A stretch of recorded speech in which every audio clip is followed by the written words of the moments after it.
மைக்கம் நேயர்களுக்கு வணக்கம் சார். வணக்கம் சார். வணக்கம். ஒரு பக்கம் வந்து என்டிடிவி பேட்டின்னு சொல்லிட்டு விஜய் அவர்களுடைய புகைப்படம் மட்டும் வந்துச்சு, ஆஃப் கேமரா ரெக்கார்ட் அப்படின்னு. இன்னொரு பக்கம் எடப்பாடி பழனிசாமி அவர்கள், அவர் வந்து இப்போ சமூக வலைதளங்களே போடுறாங்க, எந்த பால் போட்டாலும் அடிக்கிறாரு, எந்த கேள்விக்கு ஏன்னா கேளுங்க நான் பேசுறேன் அப்படிங்கிற மாதிரி இருக்காரு. அவருடைய பேட்டி எப்படி பார்க்குறீங்க? நீங்கள் விஜய் பற்றி கேட்கும்பொழுது கூட அவர் வந்து டீசெண்டாக பதில் சொன்னார்.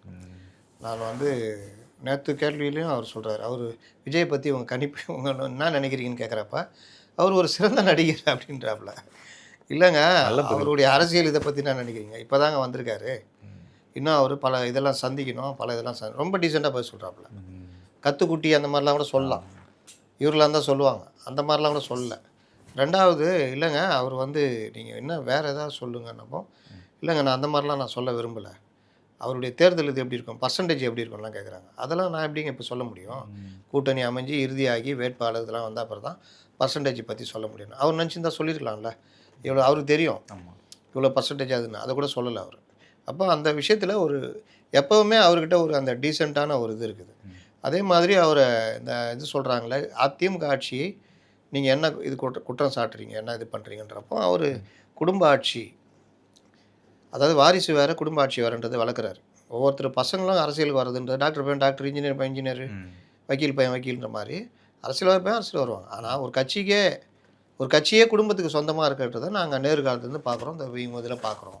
இதை நாங்கள் எதிர்க்கிறோம், ஊழலை எதிர்க்கிறோம் அப்படின்றத பதிவு பண்ணுறாரு. அப்புறம் மோடி, என்டிஏ இதை வந்து உங்களை வந்து என்டிஏ கூட்டணி ஆட்சி தானே சொல்கிறாங்க. இல்லையே, மோடி க்ளீனாக சொல்லிட்டாரு. இன்னும் பல விஷயங்களுக்கு வந்து தெளிவான பதில். இவங்களால் எந்த இதுவும் சமாளிக்க முடியல. டிடிவி வந்ததை பற்றியும் கேட்குறாங்க. நல்லது ஒரு இது, பல விஷயங்களை நாங்கள் இப்போ இணைஞ்சு செயல்பட போகிறோம் அப்படின்றாரு.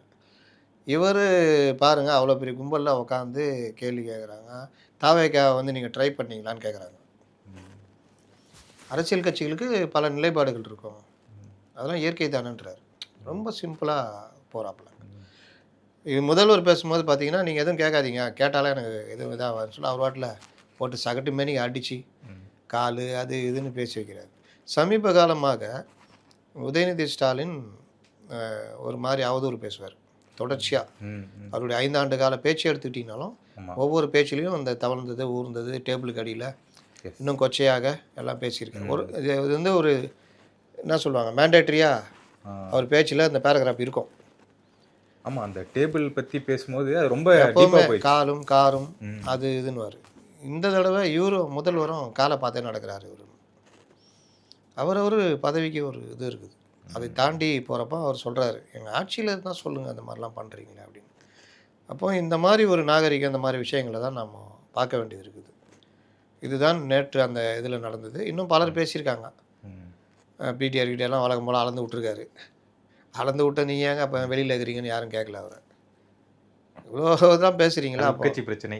உள்கட்சி பிரச்சனை, அது ஊரில் வெளியில் வந்த உட்கட்சி பிரச்சனை, அந்த மாதிரி தான் போயிருது. த கிரேட் 10 தோல்வி பழனிசாமி உங்களை பற்றி தெரியாதா, எல்லா தேர்தலும் நீங்கள் தோல்வி தான் அப்படின்னு சிஎம் சொல்கிறாரு.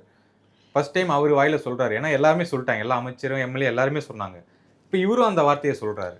10 தோல்வி பழனிசாமினா நான் இதுக்கு முன்னாடியே நான் சொல்லியிருக்கேன். என்னென்னா, பல தோல்விகள் கருணாநிதின்னு சொல்லலாமா? அப்போ எம்ஜிஆரை இவர்கள் வெளியேற்றிய பிறகு திமுகவுடைய வெற்றிக்கே எம்ஜிஆர் தான் காரணம்னு நான் பல தடவை பதிவு பண்ணியிருக்கேன். 62 அண்ணா வந்து தம்பி நீ வா, உன் முகத்தை காட்டினால் 30,000 ஓட்டுகள் விழும், ஒரு கனியை எடுத்து வைத்து கொண்டேன், கனி எல்லாரும் மடியிலும் விழாதா என்று பார்த்தார்கள், என் மடியில் விழுந்தது, எடுத்து என் இதயத்தை பக்கத்தில் வச்சுட்டா, அந்த கனி தான் இதய கனி, தம்பி ராமச்சந்திரன்லாம் சொன்னார். கட்சிக்கு நிதியை வாரி வாரி கொடுத்தார் எம்ஜிஆர். 67 அண்ணாக்கே நம்பிக்கை இல்லாமல் தான் எம்பி தொகுதிக்கு நிற்கிறார். எம்ஜிஆர் சுடப்பட்ட பிறகு அந்த போஸ்டரை ஒட்டி ஆட்சியே பிடிச்சிடறாங்க. அப்போ எம்ஜிஆர் உதவுறாரா? 62 50 எம்எல்ஏ ஜெயிக்கிறாங்க. கலைஞர் வெற்றிக்கு தனிப்பட்ட முறையில் எம்ஜிஆர் உதவுறாரு. தஞ்சாவூரில் போய் தங்கி பிரச்சாரமே பண்ணுறாரு. அந்த பிரச்சார நேரத்தில் ஒரு மாலை பொதுக்கூட்டத்துக்கு தயாராகிட்டு இருக்கார் எம்ஜிஆர், மனைவி இறந்து போயிட்டாங்கன்னு தகவல் வருது. மற்றவங்கள தான் என்ன பண்ணுவாங்க, போயிருப்பாங்க. இவர் யார்ட்டையும் சொல்லாதீங்க, கூட்டம் இவர் கலைஞர் இதாகிடுவார், முடிஞ்சவொடனே நான் கிளம்புறேன்ட்டு கூட்டத்தை முடிச்சுட்டு போகிறார். அப்பேற்பட்ட ஒரு இது பண்ண ஒரு நண்பரை 71 மீண்டும் பெரிய அளவில் ஆட்சிக்கு வரத்துக்கு உதவுன எம்ஜிஆரை 72 தூக்கி வெளியே போடுறாரு கலைஞர். அன்னையோட கலைஞர் கதை முடிஞ்சது. திண்டுக்கல் இடைத்தேர்தல் தோல்வி, சிங்காநல்லூர் இடைத்தேர்தல் தோல்வி, பாண்டிச்சேரி தோல்வி, 77 தேர்தல் தோல்வி, 80 மட்டும் காங்கிரஸ் கூட கூட்டணி வச்சு பார்லிமெண்ட் வெற்றி, அதை வச்சு ஆட்சியை கழிச்சிட்டு பார்த்தாங்க, அதில் தோல்வி, 84 தோல்வி. என்ன சொல்லலாமா? ஆனால் அதை எப்படி பார்க்குறாங்க? கலைஞருடைய ஆளுமை, இத்தனை தோல்விகள் வந்தும் தோண்டு விடாமல் கட்சியை கொண்டு போனார். கலைஞர் யார்? அவர் 40கள்லேருந்து அரசியல்வாதி, மிக எல்லாரையும் பார்த்தார். ராஜாஜி, கலைஞர் எல்லாரையும் பார்த்து வந்தவர், பலரை ஓரங்கட்டி விட்டு வந்தவர்.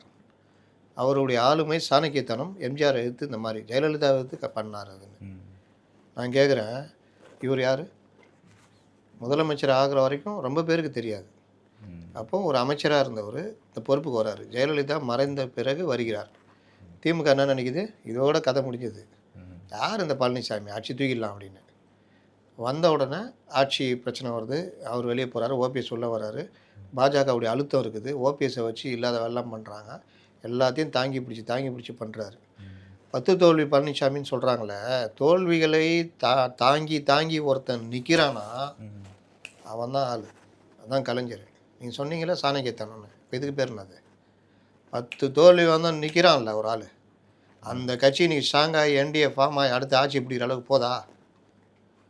அதுதான் ஸ்டஃப்பு, அதுதான் வில் பவர். நீங்கள் பார்ன் வித் சில்வர் ஸ்பூன், இது வரைக்கும் அப்பாவுடைய நிலையிலேயே வளர்ந்து வந்தீங்க.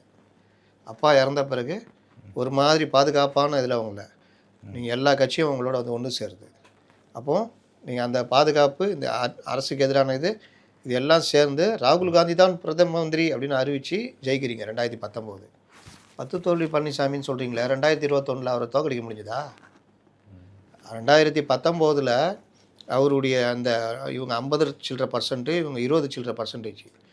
20 சில்லறனா 22க்குள்ளே, இவங்க 52% வரைக்கும், 50% மேலே. அப்போது நீங்கள் அப்படியே 2021 வந்திருந்தா அந்த ஆட்சி 2 வருஷம் தூத்துக்குடி துப்பாக்கி சூடு அது இதுன்னு இல்லாததெல்லாம். இவர் ஏர்போர்ட்டில் இறங்குறாரு, இந்த மாதிரி சுட்டுட்டாங்களன்னா தெரிலங்க, நான் டிவி பார்த்தா தெரிஞ்சுக்கிட்டேன், நான் அவங்கள்ட்ட பேசுகிறேங்கன்றாரு. அதை வந்து எப்படி திருப்பினாங்க? டிவியை பார்த்தா தெரிஞ்சுக்கிட்டேன்னு சொல்கிற அளவுக்கு அலட்சியம் அப்படி இப்படின்னு. அந்த இதில் அவ்வளோ இதுக்கும் 20 சில்லற %, 39% வந்துடுறாங்க. இவங்க 50 சில்லறைலேருந்து 45க்கு வந்துடுறாங்க. 5% தான் வித்தியாசம், 15 லட்சம் வாக்குகள் தான் வித்தியாசம். 75 எம்எல்ஏக்கள் ஜெயிக்கிறாங்க. இன்னும் அமித்ஷா பேச்சை கேட்டு டிடிவியை உள்ளே கொண்டு வந்தால் 100 எம்எல்ஏ. உங்களுக்கு வெற்றியா? அவங்களுக்கு தோல்வியா? 10 ஆண்டுகள் ஆண்ட பிறகு, ஒரு கரிஸ்மா லீடர் மறைந்த பிறகு, யாருன்னே தெரியாமல் ஒருத்தர் வந்து தலைமை பொறுப்புக்கு வந்த பிறகு, பல இன்னல்களுக்கு பிறகு 39% மெயின்டைன் பண்ணி 75 எம்எல்ஏக்கள் வர்றாங்கன்னா அது வெற்றியா? எல்லா பாதுகாப்பான இதையும் வச்சுக்கிட்டு கூட இருக்கிறவங்கெல்லாம் கபலீகரம் பண்ணி அவங்களுக்கெல்லாம் 6 சீட்டுன்னு சொல்லி காங்கிரஸுக்கு இது பண்ணி லாஸ்ட்டில் பார்த்தா மெஜாரிட்டி கிடைக்குது. அதுக்கு பிறகு இதே கூட்டணியை வச்சுக்கிட்டு அங்கே ஸ்ப்ளிட் பண்ணி விட்டு நீங்கள் பார்லிமெண்ட் எலெக்ஷன் வரைக்கும் ஜெயிக்கிறீங்க. இவ்வளோ பிரச்சனைகள் நடுவில் அந்த கட்சி நிற்கிது, பர்சன்டேஜை மெயின்டைன் பண்ணுறாங்க. பல மோதல்கள், பல தலைவர் ஓபிஎஸை வச்சு டிடிவி அது இது எவ்வளோ பண்ணி கடைசியாக செங்கோட்டையன் வரைக்கும் பிரச்சனை பண்ணி அந்த கட்சி நிற்கிது. யார் இதில் ஸ்டஃபான ஆள்? நாளைக்கு இதை விட பயங்கரமாக நீங்கள் சந்திக்க போகிறீர்கள். காங்கிரஸ் உங்களை ஒரு வழி பண்ண போகிறாங்க, கூட்டணி கட்சிகள் ஒரு வழி பண்ண போகுது, உட்கட்சி பிரச்சனை பண்ண போகுது. தேர்தலில் விஜய் ஃபேக்டர் உங்களை காலி செய்ய போகிறது. அது திமுகவுக்கு பாதிக்குமா? ஆமாம், விஜய் ரசிகர்கள் யாருக்கு போட்டாங்க போன தடவை ஓட்டு? திமுகவுக்கு. வேற என்ன?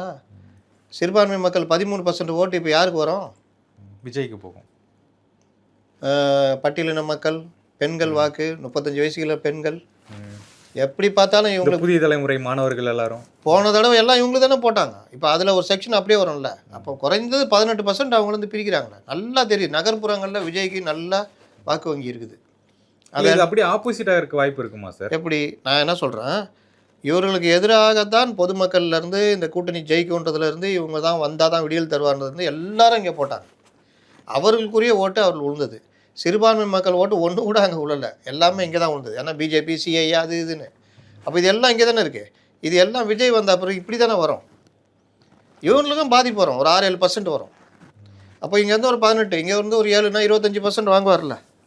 அப்போ 25% வாங்குறாருன்னா அதில் 18 உங்கள்கிட்ட இல்லை. இல்லை, இன்னொரு கருத்து இருக்குல்ல. இப்போ இப்போ விஜய்க்கு ஒரு ஆதரவு வரும், இப்போ நீங்கள் சொன்ன மாதிரி சிறுபான்மையினர் வாக்கு வரும், புதிய தலைமுறையினர், பெண்கள் எல்லா வாக்கும் இங்கே வந்தாலுமே அது ஒரு ஃபேக்டராக திரும்பி அதிமுகக்கு அது மைனஸ் ஆகி திமுக மறுபடியும் வெற்றி பெறலாம் அப்படின்னு ஒரு ஃபேக்டர் வந்துக்கிட்டே இருக்கு. இங்கே 4.5 கிலோ இருக்குது, அதில் வந்து 18 கிலோ எடுத்து விஜய் எடுத்துக்கிறாரு. அப்போ இது எவ்வளோ வரும்? 27 கிலோ. இவர்கிட்ட 18 கிலோ இருக்குது, அங்கே ஏற்கனவே 41 கிலோ இருக்குது. இவர் 18 கிலோலேருந்து அங்கே ஒரு 7 கிலோ எடுத்துக்கிறாரு. அப்போ இவர் 25 கிலோ. 27 kilo, 25 kilo, 34 kilo. எது வெயிட்டு? எது வெயிட்டு? 34. மக்கள் நல கூட்டணி அமைஞ்ச உடனே இவங்க 202 இப்போ ஒன்று உருட்டுறாங்க தெரியுமா? 200 தொகுதிகள். அது கூட பிற்பாடு பேசலாம். மக்கள் நல கூட்டணி அமைஞ்ச உடனே பெரிய அளவில் மக்கள் நல கூட்டணி இது பாதிப்புலாம் இவங்களுக்கு வரும். 230 தனியாக நிற்கிறாங்க, நாங்கள் தான் ஜெயிப்போம் அப்படி இப்படின்னு நமக்கு நாமே உனக்கு நீயே. அசல் என்னாச்சு? மக்கள் நல கூட்டணி பிரித்த வாக்குகள் திமுகவுடைய வாக்குகள். திமுக தனியாக நின்று என்றைக்குமே ஜெயித்ததில்லை. அதனால் ஏடிஎம்கே அதை அறுவடை பண்ணாங்க. 3000 ஓட்டு 5000 ஓட்டுலலாம் பிடிச்சாங்க. சேம் அதே பேட்டர்ன் தான் இப்போ விஜய் பிரிக்கின்ற வாக்குகள். நகர்ப்புறம் குறிப்பாக நகர்ப்புற வாக்குகள் திமுக செல்வாக்கு நகர்ப்புறங்களில் அதே இடத்த இவர் பிடிக்கிறார். பெரும்பாலும் இவர் நகர்ப்புற வாக்குகள் தான். இப்போ சென்னையில் எடுத்துக்கிட்டால் 16 தொகுதி, அதில் பெரும்பாலான தொகுதிகள் விஜய் அதிக வாக்குகளை பிரிக்கிறார். யார் வாக்கு? நகர்ப்புறத்தில் யார் செல்வாக்கு? சென்னையில் யார் செல்வாக்கு? திமுக. அப்போ இவங்கள்ட்ட இங்கே பிடுங்கினா யாருக்கு அது ஆதாயம்? விஜய்க்கு தான். நான் சொல்கிறதுல கொஞ்சம் கொஞ்சம் மாறும். அதில் தான் சொல்கிறேன். திமுக இப்போ திமுக வாக்கு இல்லாமல் ஏடிஎம்கே வாக்கு இறங்குதாங்கன்னா திமுக வரும். அப்போ திமுக ஒரு 60-70 சீட்டு வருவாங்க. ஏடிஎம்கே மெஜாரிட்டி பிடிச்சி போகிறதுக்கு வாய்ப்பு இருக்குது. விஜய் இவங்க காலெல்லாம் வாரி விட்டு அவர் ஒரு 5-10 சீட்டு ஜெயிக்கிறதுக்கு, இல்லாட்டி அது கூட இல்லாமல் போகும். இதுதான் நடக்கும். பர்சன்டேஜ் இருப்பார். 20,000 25,000 30,000 வாங்குவார். சில தொகுதிகளில் 40,000 வாங்கிட்டாருன்னா அவர் தான் ஜெயிப்பார். அந்த தொகுதிகள் ரொம்ப கம்மின்ற விஜய் நின்னார்னா அங்கே கிடைக்கும், இல்லை வேறு யாராவது ரொம்ப ஒர்க் பண்ணாங்கன்னா கிடைக்கும். அதை தாண்டி பெருசாக இது கிடைக்காது. அப்போ இதுதான் நான் ஃபேக்ட்டுன்னு சொல்கிறேன். அதனால் சீமான் எங்கே போவார்? சீமான் எங்கே போவார்?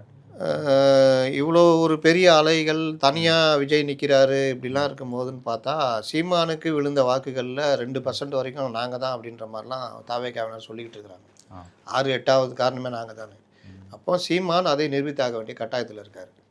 இன்றைக்கி கடந்த 6 மாத காலமாக ஒரு அக்ரெசிவ் அரசியல் அவர்கிட்ட டெய்லி எங்கேயாவது தெரிஞ்சுக்கிட்டு இருப்பார், பேசுவார், ஆளுங்கட்சி விமர்சிப்பார். அது கொஞ்சம் குறைஞ்சிருக்குது. அப்போ அவர் பிரச்சாரம் இதெல்லாம் போய் அதில் அவர் எப்படி பண்ணுறாரு, வேட்பாளர்கள் இதெல்லாம் வச்சு பார்க்கும்பொழுது அந்த 8% அவர் தக்க வச்சாருன்னா அதுவே பெரிய வெற்றி. தமிழ் தேசியத்திற்காக தனிப்பட்ட ஆதரவு 8% இருக்குது. என்ன அலை வந்தாலும், விஜய் அலை வந்தாலும்ன்றது 6 ஆயிடுச்சுன்னா கிட்டத்தட்ட அவங்க சொல்கிறது உண்மைன்ற மாதிரி இருக்கும். 10 ஆயிடுச்சுன்னா உண்மையிலே பாராட்டலாம். சீமான் வளர்ந்து வருகிறாருன்னு. அவருக்கு 10% கிடைச்சாலும் அது பெரு வெற்றி தான் என்ன கேட்டால். இவ்வளோ பெரிய அலையில் 10% வாங்கிட்டா இருப்பான்னா பெரிய வெற்றி. அதனால் சீமானை பொறுத்த வரைக்கும் இன்னும் இதே அரசியல் அப்படின்னா அடுத்தடுத்து வரவர்கள் சோர்ந்து போவார்கள். நீங்களும் ஒரு கூட்டணி அரசியலுக்குள்ளே வந்து உங்களுடைய எதிரிகளை வீழ்த்துவது. ஏன்னா இப்போது அவங்க தம்பிகளே அவங்களுக்கு இருக்க ஒரு ஏக்கம் தான். இவ்வளோ வருஷமாக நான் கண்டெஸ்ட் பண்ணுறோம், ஜெயிக்கல, ஒரு சீட்டு கூட ஜெயிக்கல, நம்ம அண்ணன் கூட ஜெயிக்க மாட்டாரேன்னு ஒரு வருத்தம். நல்லதொரு வாய்ப்பு என்டிஏ கூப்பிட்டாங்க. அன்றைக்கி போயிருந்தால் ஒரு 30 சீட்டுன்னா 20-25 சீட்டு வரைக்கும் வரும்.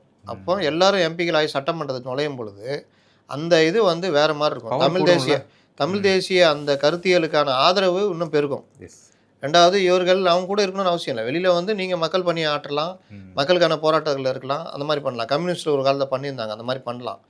அதையும் மீறி உள்ளாட்சி தேர்தலில் கூட்டணியோடு போட்டி போடும்போது 2 மாநகராட்சி வேணும், நகராட்சி வேணும்னு போகலாம். அடுத்த கட்டத்துக்கு எம்பி தேர்தலில் 2 எம்பி கொடுங்கன்னா நீங்கள் வேறு லெவலு. அதை அவர் என்னமோ தெரியல புறந்தள்ளுகிறார். அதுதான் பிரச்சனை. 2024 நவம்பர் உதயநிதி பிறந்தநாளை பிறந்து ஆரம்பிச்சாங்க சார் ஒரு விஷயம். 200 தொகுதிகளில் நம்ம உறுதியாக ஜெயிப்போம் அப்படின்னு ஸ்டாலின் நடுவில் விட்டாங்க தெரியுமா? நடுவில் விட்டாங்க. திரும்ப இப்போ மறுபடியும் எடுக்கிறாங்க. அவர் உதயநிதி சொன்னது என்னன்னா 200 தொகுதிகள் ஜெயிச்சு கொடுப்போம், அதுதான் என்னுடைய பிறந்தநாள் பரிசா நீங்கள் எனக்கு கொடுங்க அப்படின்னு ஆரம்பிச்சார். இப்போ திரும்பவும் வருது. சாத்தியம் இருக்கா? இப்போ வந்து ஏதோ ஓட்டர்ஸ் அதுன்னு போட்டு 200 தொகுதி பார்லிமெண்ட்டை வச்சுக்கிட்டு ஏன்பா சட்டசபை நடக்குது. பார்லிமெண்ட் ஒரு முடிவு வரும், சட்டசபை ஒரு முடிவு வரும். எப்போவுமே பார்லிமெண்ட்டில் பார்த்தா ஏடிஎம்கே கூட்டணி 20%, நான் சொன்னேன்ல. சட்டசபையில் 39%. அப்போ இந்த மாதிரி முடிவுகள்லாம் மாறி வரும். ஆனால் இவங்க வந்து 200 தொகுதின்றாங்க. இதே மாதிரி தான் 2016 நான் சொன்னல அந்த இழுபறிலாம் போய்கிட்டு இருக்கும்போது 202 தொகுதி திமுக ஜெயிச்சு ஆட்சியை பிடிச்சிதுன்ட்டாங்க. யார் அமைச்சர் உட்பட முடிவு பண்ணிட்டாங்க. சைக்கிள் ஓட்டுறது என்ன, டீயை குடிக்கிறது என்ன, செல்ஃபி எடுத்தோன்னா பலார்னு விட்றதுன்னா, அப்புறம் தலைவர் அடிச்சிட்டிங்க தலைவர்னா, ஐயோ கூட்டு வாப்பான்னு சொல்லி 8 செல்ஃபி எடுத்துக்க நீ, எத்தனை வேணா எடுத்துக்க, எத்தனை கோணத்தில் எடுத்துக்கன்றதுன்னா, அப்படி இப்படின்னு எல்லாரும் நம்பிட்டாங்க. நம்ம பத்திரிகையாளர்கள் நம்பிட்டாங்க. அந்த டைமில் கொஞ்சம் பேர் தான், இப்போ எங்களை மாதிரி கொஞ்சம் பேர் தான் தலைமுறை போட்டாங்க. புதிய தலைமுறை 140 சீட்டு டிஎம்கே ஜெயிக்கணும், ஏடிஎம்கே ஜெயிக்கணும். அது திருப்பி விட்டுச்சு. இவங்க என்ன பண்ணிட்டாங்கம்மா, 202 தான் ஜெயிக்க போகிறோமே, நமக்கு என்ன இருக்குன்னு முயல் ஆமை கதை மாதிரி முயல் 10 தூங்கிடும் தெரியுமா? இது மல்லமாக வருது, நம்ம ஒரு தூக்கம் போடலான்னு தூங்கினா ஆமை போயிடும். அந்த மாதிரி அவங்க ஜெயிச்சிட்டாங்க. அதனால் அப்போவே 202 போட்டிங்க, இப்போ என்ன 200 தான் போட்டுக்கிறீங்க. அதனால் நிலைமையை கொஞ்சம் மாற்றுறதுக்கு, மக்கள் முன் ஒரு கருத்தை உருவாக்குவதற்கு, ஒரு உளவியல் தாக்கத்தை உருவாக்குவதற்கு இது போன்ற இது பண்ணுறது. சரி, உளவியல் போட்டோம், நம்ப மாட்டாங்கல்ல, என்ன பண்ணுறது, கூப்பிட்றா பெரிய வித்வானை அப்படின்னோடனே என்றாம் அவர் வந்துட்டு அது பண்ணியிருக்காங்க, இதை பண்ணியிருக்காங்க. உங்களுக்கு என்னங்க நல்லா இருக்கிறீங்க. அதாவது எவ்வளோ பெரிய இதுவாக இருந்த மனிதர் எடுத்துக்கிட்டு கடைசி காலத்தில் போயிட்டு செல்ஃபி எடுத்துக்கிறதும் ஃபோட்டோ எடுக்கிறதும், ஐயா புஷாக்கு அவர் இது பண்ணும் பொழுது கூட நிற்கிறதும், என்னங்க இது உங்கள் மரியாதை நீங்களே கெடுத்துக்கிறீங்களே. அந்த பூங்காவில் பொதுமக்கள் போகிறதுக்கு இது பண்ணல, எல்லாரும் பெரிய மனிதர்கள் புக் பண்ணி வச்சுருக்காங்க கொத்து கொத்தா அப்படின்னு சொன்னால் இல்லைன்னு மறுத்து பேசுகிறீங்களே. ரெண்டாவது இப்போ உட்காந்துட்டு 200 சீட்டு வரும், இவர் இப்படி நல்லது பண்ணிக்கிறார் அப்படின்னா உங்களுக்கு தெரியும், நீங்கள் காரில் போகிறீங்க, பணக்காரராக இருக்கிறீங்க. ஆனால் பத்திரிகையாளர் நீங்கள், உங்களை கூப்பிட்டு அவங்களுடைய வெற்றி என்னென்னா கூப்பிட்டு முகதாசம் பண்ணுறது, அதில் மயங்கிடுறது, அப்புறம் எது பண்ணாலும் நல்லதாகவே தெரியும். அதுக்கு உங்களை அவங்க பயன்படுத்துகிறாங்க. இவர் இன்றைக்கி உட்காந்து அதுக்கு விளக்க உரை கொடுத்துன்னுக்கிறாரு, கோனார் தமிழ் உரை மாதிரி. இது நாளைக்கு ஆட்சி ஏதாவது மாறுதுன்னா எவ்வளோ பெரிய அசிங்கம் உங்களுக்கு. ரொம்ப பத்திரிகையாளர் இப்படி தான் போயிட்டாங்க. அதுதான் பிரச்சனை. பிரேமலதா, ஓபிஎஸ், ராமதாஸ் அவர்கள் இவங்க 3 பேர் இன்னும் கூட்டணி முடிவு பண்ணல. தெய்வங்கள் முடிவு பண்ண போகிற விரைவில் அறிவிப்பேன் அப்படின்னு சொல்கிறாங்க. இவங்க 3 பேர் எங்கே போனாலும் ஒரு டேர்னிங் பாயிண்ட்டாக இருப்பாங்களா? ஒரு ட்விஸ்ட்டு கிடைக்குமா எங்கே போனாலும்? ட்விஸ்ட் இப்போ அவங்களுக்கு தான் நடந்துனுது தனித்தனியாக. அவங்களால ட்விஸ்ட்லாம் இப்போ கிடையாது. ஓபிஎஸ் இந்த சங்கு சக்கரங்குது இல்லை, பற்ற வச்சா சர்ன்னு சுற்றுமே, அந்த மாதிரி சுற்றினுக்கிறாப்புல, எங்கே போகிறதுன்னு தெரில. சரி, இதில் நான் முதல்ல சொன்னவங்க பிரேமலதா அவர்கள் அவங்கனால தான் வெற்றி உறுதியாகும் அப்படின்னு நினச்சி சொல்லிட்டு இருக்காங்க, பேசிகிட்டு இருக்காங்க. அவங்க நினச்சிக்கிறாங்களா? அவங்க நினச்சிக்கிறதா நம்ம எதாவது பண்ண முடியுமா? 0.5% வச்சுக்கிட்டு என்ன வெற்றி உறுதி? யாருக்கு வெற்றி உறுதி?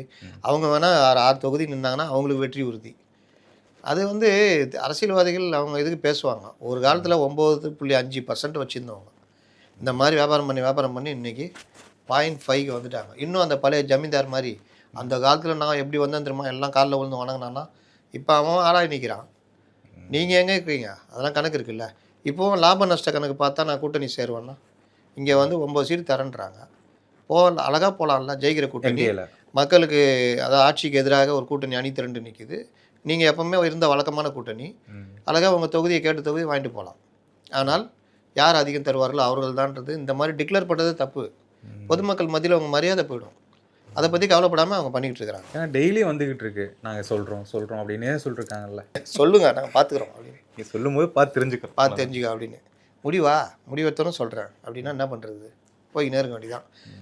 அடுத்து நம்ம அண்ணன் ஓபிஎஸ், அவர் திமுகவுக்கு போகலான்ற மைண்ட் செட்லேயே இருக்கார். இறங்கிலாம் வரல, திமுகவுக்கு போகிறதுக்கு ட்ரை பண்ணுகிறாரு. கரெக்டாக ஒரு பிட்டை போட்டு விட்டாப்புல. பேட்டி ஒன்று பார்த்தனே சார், அருமை அண்ணன் எடப்பாடி பழனிசாமி அவர்கள் சேர்த்திக்கணும் அப்படிலாம் சொல்லியிருந்தாரு. அதான் முடியான்ட்டார, செல்லாது கிளம்பிட்டாப்புல. அதனால் இல்லை அவர் அப்போ சொன்னார், இப்போ போய் கேட்டு பாருங்க, ஏன்பா இதுவா வானிலை அறிக்கையா இல்லை தங்க விலை நிலவரமா இல்லாட்டி தாவேக்கு அவருடைய ஓட் பர்சன்டேஜா அப்பப்போ மாறுறதுக்கு அரசியல் அவர் முடிவாக சொல்லிட்டாப்புல. என்டிஏல போய் நின்றுங்க, ஒரு 2-3 சீட் நிற்கும், நின்றுங்க பாருங்கள், அப்புறம் எதாவது பார்த்துக்கலான்னு. அதனால் அவர் வந்து ஒரு பக்கம் அவைத்தலைவர் பதவி கேட்டிருக்காரு டிடிவி மூலிமா, எனக்கு கொஞ்சம் ஏற்பாடு பண்ணி கொடுங்கண்ணா. அக்கா நல்லா கொடுப்பாங்களா உனக்கு, இப்போ தான் நாங்களே சேர்ந்துக்கிறோம், அதில் பெரிய அணுகுண்டாத்தி வைக்கலான்னு பார்க்குறீங்களா, ஏதோ வாங்கி தரேன் நில்லுங்க. இல்லை ஒரு சந்தேகம் என்னென்னா, இப்போ என்டிஏல சேர்ந்துக்கலாம் அப்படிங்கிற மாதிரி இருக்குல்ல, அப்படியே என்டிஏல அவர் சேராமல் இருக்காரு. அதான் சொன்னேன், சுறுசுறு இது என்னது சங்கு சக்கரம் கொளுத்தி விட்டான்னா ஆகும். இங்கே கொஞ்சம் போவோம், அங்கே கொஞ்சம் போவோம், அந்த மாதிரி ஒரு ஆசை, பேராசை, குழப்பம். திமுகவுக்கு போனால் அதுன்னு, திமுகவுக்கு எப்படியா போவேன், 3 தடவை முதலமைச்சராக இருந்துட்டு அதிமுகவில் அசிங்கம் இல்லை அப்படின்னோன்னே, ஆமாம் இல்லை, ஆனாலும் ஆசை, இப்படியே சுற்றின்னு இருக்கார். அதனால் ஓபிஎஸ்னா முடிவு எடுப்பார், எப்படியும் தேர்தல் முடிவெடுத்தானே ஆகணும். அதனால் நம்ம அதை பற்றி கவலைப்பட தேவையில்ல. 3வது யார், ஐயா பாவங்க, இழுத்து பிடிச்சிட்டாப்புல, எதுவும் யோசிக்கவே முடியல. எது பண்ணாலும் அதுதான் பாமகன்னு ஒத்துக்கிற மாதிரி ஆகுது. தனியாக நின்னா கட்சி தொடங்கணும், இல்லை துறவரம் போனால் அதுதான் பாமகன்னு ஆகிடுது, இல்லை திமுகவில் போயிட்டு ஆதரவு கொடுக்குறேன்னு வாய்ஸ் கொடுத்தாலும் அதுதான் பாமகன்னு ஆகிடும். என்னதான் இடையில பண்ணுறது? புதுசா ஒண்ணு வந்துச்சு. தாவேகா போறாங்க அப்படின்ட்டுலாம். தாவே ஏங்க அந்த கதவு திறக்குமாங்க முதல்ல? ஐயாவுடைய மரியாதை ஒன்று இருக்குல்லங்க. ம். ஏங்க ஐயாவுக்கு உடம்பு சரியில்ல ஊரே போய் பார்த்துச்சிங்க. போனாரா அவரு? அதனால் இவரை என்ன வந்து பாருன்னுவார். ஐயா இங்கேருந்து போனால் நல்லா இருக்குமா சொல்லுங்க. அதை விட ஐயா துறவரம் போயிடலாம். ம். அதனால் இதுதான் நிலமை. ஒரு இறுதி ஒரு கேள்வி என்னன்னா, நேத்து ஒரு ட்வீட் பார்த்தேன் உங்களுது தான். ம் ஸ்டாலின் அவர்கள் காஞ்சிபுரத்துல இருக்காரு, ம் எடப்பாடி அவர்கள் இங்க கோயம்புத்தூர்ல இருக்காரு. எல்லாத்தையும் ஒண்ணா போட்டீங்க, எல்லா தலைவருக்கும் போட்டீங்க.